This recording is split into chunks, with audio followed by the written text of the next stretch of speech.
अस्सलामुअलैकुम। बोल news headquarters में खुशामदीद। मैं हूँ आमना अकरम। मैं हूँ सैयद रजी और मैं हूँ कनीज फातिमा। हेडलाइंस आपने जानी, बुलेटिन में बात होगी।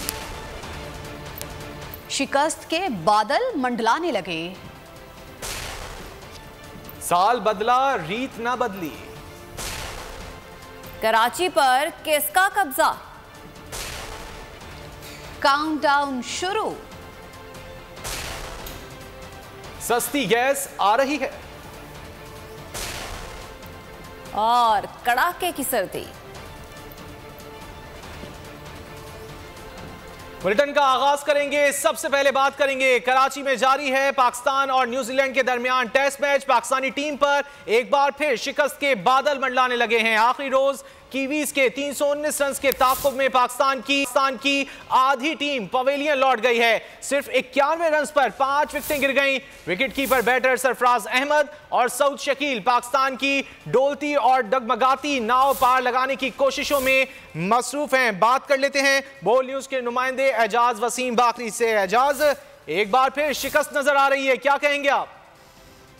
देखें, जब से पाकिस्तान में टेस्ट क्रिकेट वापस आई है तो पाकिस्तानी टीम के पास ये एडवांटेज था कि वो अपने होम ग्राउंड के ऊपर टेस्ट मैचेस में कामयाबी हासिल करती।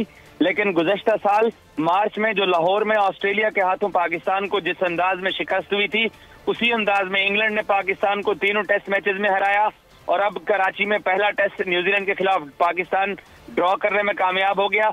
लेकिन अब दूसरे टेस्ट में पाकिस्तान की शिकस्त यकीनी हो गई है। जैसे आप बता रहे हैं कि सरफराज अहमद की जो वापसी हुई है, उन्होंने 3 50s किए हैं और उन्होंने दोनों टेस्ट मैचेस में स्कोर किया। अब सऊद शकील ने भी पहली इनिंग्स में सेंचुरी स्कोर की थी। सलमान अली आगा ने भी कुछ बेहतर बैटिंग की थी।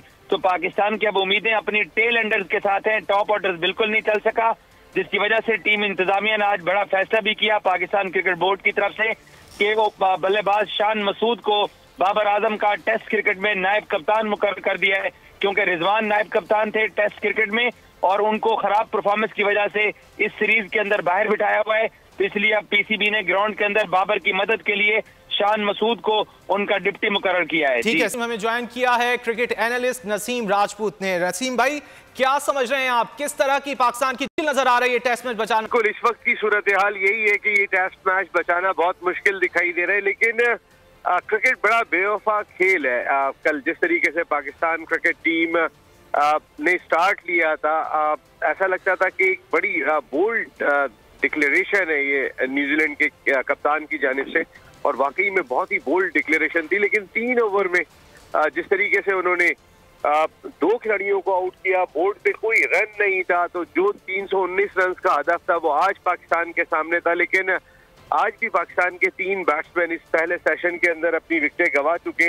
अब तक की सूरत हाल ये है कि पाकिस्तान को अब एक बड़ा अपहिल टास्क है। ना सिर्फ ये मैच जीतना तो मेरे ख्याल शायद अब दीवानों की ख्वाब की तरह होता जा रहा है, लेकिन इस मैच को बचाना भी जो है वो एक बहुत ही अपहिल टास्क होगा पाकिस्तान के बैट्समैनों के लिए। जो 2 बैट्समैन इस वक्त क्रीज पर मौजूद है, तमाम तवज्जो का मरकज होंगे कराची शहर से, जिनका ताल्लुक है सरफराज अहमद और सऊद शकील जिन्होंने अपनी फर्स्ट क्लास सेंचुरी भी इसी नेशनल स्टेडियम कराची में स्कोर की थी। उसके बाद अपनी पहली टेस्ट सेंचुरी भी यही नेशनल स्टेडियम कराची में स्कोर की। और ये बहुत बड़ी होप है इस वक्त पाकिस्तान क्रिकेट टीम की। सरफराज तकरीबन रन बॉल खेल रहे हैं। दीगर खबरें शामिल करेंगे। रुख करेंगे कराची का, जहां पर स्ट्रीट क्रिमिनल्स को लगाम ना डाली जा सकी। सफाक डाकुओं ने एक और जान ले ली। गुलिस्तान जौहर ब्लॉक 17 में मुजाहिमत के दौरान खातून जाबहक, मोटरसाइकिल सवार मुलजिमान मोबाइल और सामान लेकर फरार हो गए। पुलिस डाकुओं को तो ना पकड़ सकी, रिवायती खानापुरी जरूर की गई। दिलासा दिया, गाड़ी से फिंगरप्रिंट्स मिल गए, जियो फेंसिंग करा ली गई, जल्द पेशरफ्त होगी। आपको कराची से अपडेट कर रहे हैं, जहां पर स्ट्रीट क्रिमिनल्स को लगाम ना डाली जा सकी। सफाक डाकुओं ने एक और जान ले ली। गुलिस्तान जौहर ब्लॉक 17 में मुजाहिमत के दौरान खातून जाबहक हो गई। मोटरसाइकिल सवार मुलजिमान मोबाइल और सामान लेकर फरार हो गए। पुलिस डाकुओं को तो ना पकड़ सकी, रिवायती खानापुरी जरूर की गई। इस तरह से खवातीनों के साथ तो होना भी नहीं चाहिए और यहाँ पे CCTV कैमरे वगैरह होने चाहिए, पुलिस का गश्त बढ़ना चाहिए। ये तो रोज का मामूल बन चुका है। जी देखें, यहाँ पे ये लोग मुलव्विस हैं, ये कोई पहली दफ़ा नहीं हुआ, ये यहाँ पे ये रोज़ाना का मामूल है। और ये यहाँ पे अंधेरा अंधेरा करके ही रखते हैं यार। रोजाना डकैतियाँ वैसे भी पड़ती हैं, ये कोई पहली दफ़ा का मामला नहीं है। हमें यहाँ से एम्प्टीज मिली हैं, कुछ गाड़ी से फिंगरप्रिंट्स मिल गए और हमें जियो फेंसिंग करा ली है और इंशाल्लाह हम CCTV और बाकी अपनी ह्यूमन इंटेलिजेंस के हम इंशाल्लाह ये डाकुओं को इंशाल्लाह पकड़ेंगे। खबरों में आके देखिए कितने आदमी थे और सब कुछ बहुत महंगा। कराची में नए साल के 5 रोज के दौरान डाकुओं ने खातून समेत 2 शहरियों की जान ले ली। गुज़श्ता रात जौहर चौरंगी के करीब डाकुओं ने मज़ाहमत पर खातून को गोली मारकर कत्ल कर दिया। इस वक्त बोल न्यूज के नुमाइंदा खुरम गुलजार ऐनी शाहिद के हमरा मौजूद हैं। जाए वक़ुआ पर मज़ीद तफसीलात उनसे जानते हैं। जी खुरम। मैं गुलिस्तान जौहर के उस मुकाम पे मौजूद हूँ जहाँ गुज़श्ता रात एक खातून के कत्ल का वाक़या पेश आया था। एहसन नामी एक शहरी यहाँ अपनी गाड़ी पार्क करके और सामने मेडिकल स्टोर के ऊपर ख़रीदारी करने के लिए गए तो उनकी बहन गाड़ी की पिछली सीट पे मौजूद थी कि इस दौरान मोटरसाइकिल सवार मुल्ज़िमान मौके पर यहाँ पहुँचे हैं और उन्होंने डकैती के दौरान मज़ाहमत करने पर खातून को 2 गोलियाँ मारी जिससे उनकी जान चली गई। इस वक्त हम इस मुकाम पर मौजूद हैं। यहाँ हमारे साथ एक साहब मौजूद हैं जो जिनकी करीबी यहाँ शॉप है। उनका कहना ये है कि सारा वाक़या उनके सामने रोनुमा हुआ था। बेचारे फैमिली एक आई थी यहाँ पर सामान लेने के लिए, उनका हस्बैंड वो भाई था उनका, वो आगे मेडिकल स्टोर पर गया था लेने के लिए। उतनी देर में 2 जो लोग बताते हैं यहाँ पर 2 लोग आए बाइक के ऊपर लड़के, उन्होंने आया और बेचारी के वो पर्स छीना उससे। आपने क्या देखा दुकान से?